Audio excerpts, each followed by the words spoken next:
Hi hello friends.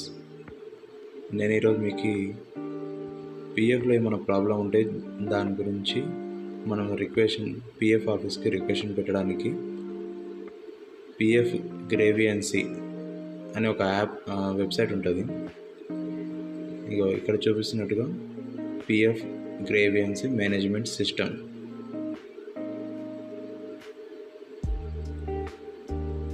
ఇప్పుడు దీంట్లో మనం సెకండ్ ఆప్షన్ చూస్ చేసుకొని దాంట్లో పిఎఫ్ నెంబర్ అని సెలెక్ట్ చేసుకోవాలి. ఒకవేళ మీ దగ్గర ఏమైనా క్లెయిమ్ ఐడి ఉంటే ఎస్ అని కొట్టండి, లేదు అంటే నో అని కొట్టండి. ఓకే, మన దగ్గర లేదు కాబట్టి నో అని కొట్టాను. అప్పుడు మనకి యూఏ నెంబర్ అని ఉంటుంది ఒకటి, పిఎఫ్ నెంబర్. ఆ నెంబర్ యాడ్ చేసి కింద ఇక్కడ పక్కన సెక్యూరిటీ కోడ్ అని చెప్పి ఒకటి ఇచ్చిండ్రు కదా మనకి, FEBN5C అని, అది ఎంటర్ చేయాలి.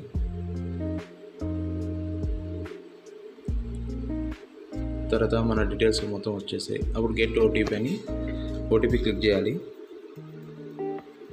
మన డీటెయిల్స్ కరెక్ట్ ఉన్నాయో లేదో చూసుకోవాలి. ఒకసారి చూసుకొని గెట్ ఓటీపీ అని క్లిక్ చేయాలి.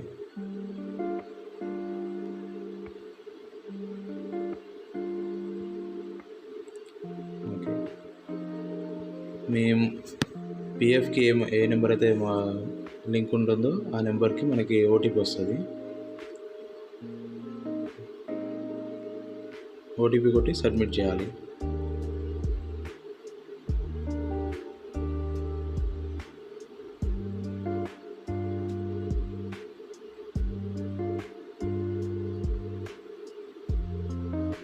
సబ్మిట్ బటన్ వెరిఫైడ్ అయిపోతుంది. నెక్స్ట్ కిందికి స్క్రోల్ చేస్తే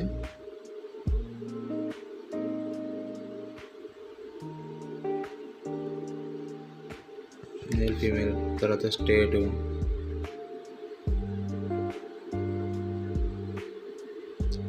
నాది తెలంగాణ కాబట్టి తెలంగాణ. మనం ఇక్కడ ఆల్టర్నేట్ నెంబర్, ఇప్పుడు మనం పిఎఫ్ హోల్డర్ నెంబర్ కాకుండా ఆల్టర్నేట్ నెంబర్ వేరే కొత్తగా ఇచ్చుకోవాలి. తర్వాత సేమ్ మళ్ళీ సెక్యూరిటీ కోడ్ వస్తుంది, అది దాన్ని క్లిక్ చేయాలి.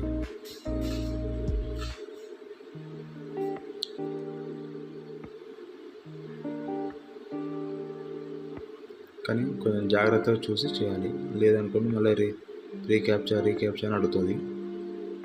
అందుకని జాగ్రత్తగా చూసుకొని చేసుకోవాలి.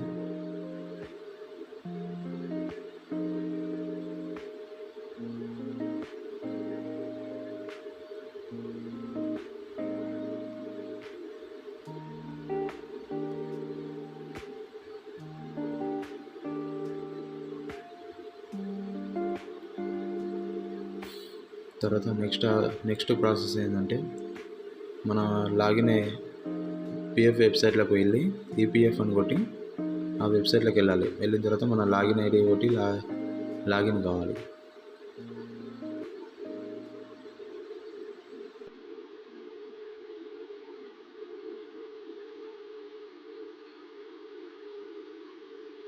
సేమ్ ఇక్కడికి నా ఆధార్ ఓటీపీ అని వస్తుంది, క్లిక్ చేసి ఆధార్ ఓటీపీ క్లిక్ చేయాలి.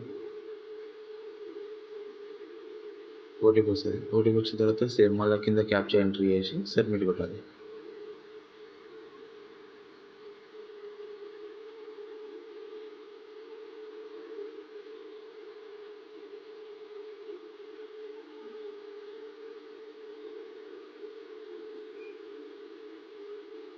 ఓకే, ఇప్పుడు మన పిఎఫ్ మొత్తం వచ్చేస్తుంది కదా. దాంట్లో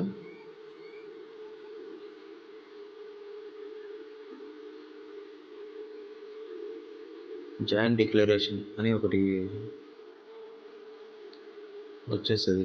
కింద మన నేమ్ కింద సెర్చ్ చేసి జాయింట్ డిక్లరేషన్ ఉంటుంది, అది తీసుకోవాలి. అది తీసుకొని అదొకటి స్క్రీన్ షాట్ తీసుకొని సేవ్ చేసి పెట్టుకోవాలి. నెక్స్ట్ ఈపీఎఫ్ ఆఫీస్ అని పెట్టుకొని మనకేం ప్రాబ్లం ఉందో అది సెలెక్ట్ చేసుకొని డిస్క్రిప్షన్ రాయాలి. హాయ్ సార్, నేను so and so person seven person అని చెప్పి మనకి మన ప్రాబ్లం ఏంటుందని అక్కడ రాసేయాలి. నాకు కేవైసీ ప్రాబ్లం కాబట్టి నేను కేవైసీ గురించి రాస్తున్నాను. మీకు ఏమైనా ఇంకా నెక్స్ట్ వేరే ఏమైనా ఉంటే దానిలో చూస్ చేసుకొని మనం సెలెక్ట్ చేసుకోవాలి ఏంటిదని.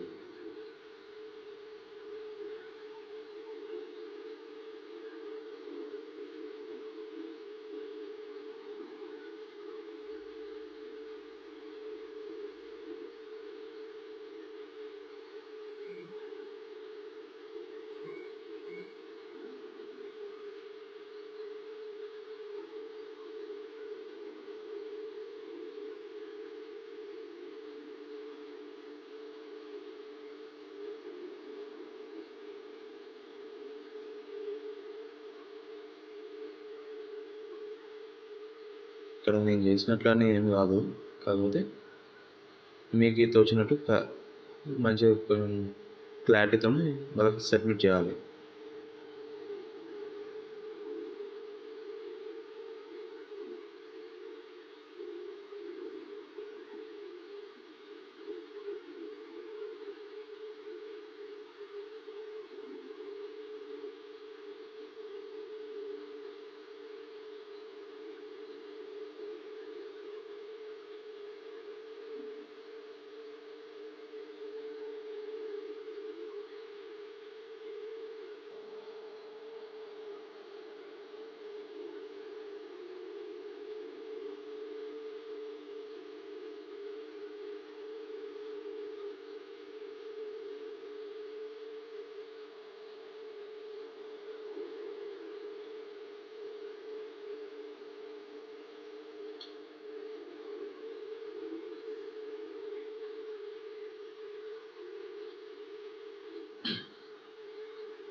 ఇక్కడ కింద చూస్ ఫోటో అని ఉంది. అక్కడ మనం ఇంతకుముందు జాయిన్ డిక్లరేషన్ అని చెప్పి ఒకటి మనం స్క్రీన్ షాట్ తీసుకున్నాం కదా, ఆ స్క్రీన్ షాట్ తీసుకున్న ఆ ఇమేజ్ని ఇక్కడ మనం సబ్మిట్ చేయాలి.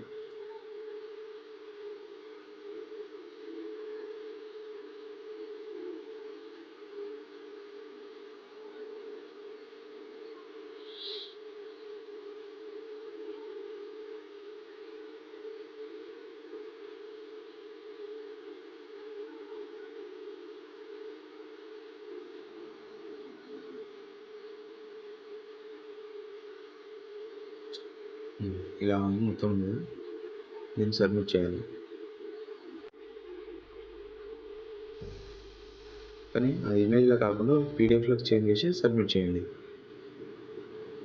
నాకు ఇష్యూ వచ్చింది, అందుకని మీకు చెప్తున్నాను. మళ్ళీ మీకు ఇష్యూ రాకూడదని.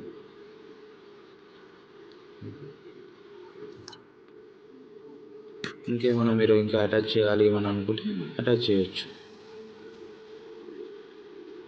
పాన్ కార్డ్ అవన్నీ. తర్వాత ఇప్పుడు ఏమైనా ఎడిట్ చేయాలి అనుకుంటే ఎడిట్ చేసి సబ్మిట్ చేయండి. లేదు ఓకే అన్నీ ఓకే ఉన్నాయంటే సబ్మిట్ చేయొచ్చు.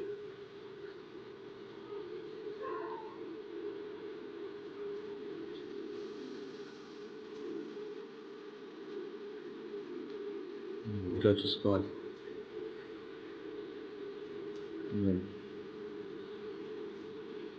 ఇంతకుముందు మీకు చెప్పిన కదా, అది పీడిఎఫ్లో ఇమేజ్ని పీడిఎఫ్లో చేంజ్ చేసుకొని సబ్మిట్ చేయాలి. ఇక్కడ సబ్మిట్. మీకు ఇక్కడ మీకు ఒక రిజిస్ట్రేషన్ నెంబర్ అని వచ్చింది, ROHBL అని. దాన్ని మనం సేవ్ చేసి పెట్టుకోవాలి ఒక దగ్గర. దాన్ని సేవ్ చేసి పెట్టుకోండి.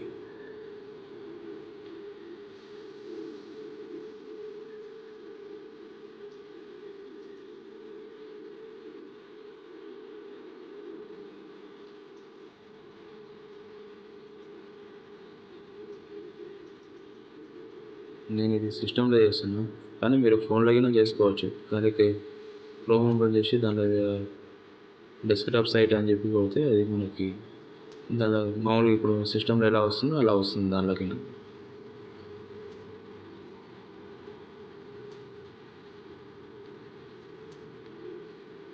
నేను డైరెక్ట్ సిస్టంలో కాబట్టి సేవ్ పీడిఎఫ్ అనే ఆప్షన్ ఉంటుంది కాబట్టి అట్లా దాంట్లో సేవ్ చేసుకుంటున్నా. మీరు స్క్రీన్ షాట్ మొబైల్లో చేసుకునేటట్టయితే స్క్రీన్ షాట్ కొట్టుకోండి అయిపోతుంది.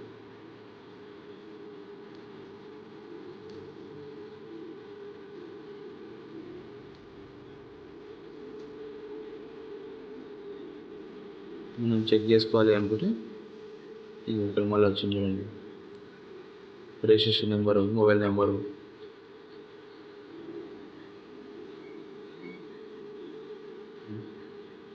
4th వన్ వ్యూ స్టేటస్ అని ఉంది. అది క్లిక్ చేసుకుంటే మనకి ఏముంది కదా, మన అప్లికేషన్ ఎంతవరకు వచ్చిందో అదంతా వచ్చేస్తుంది మనకి. కొంచెం టైం పడుతుంది, ఒక 10-15 days.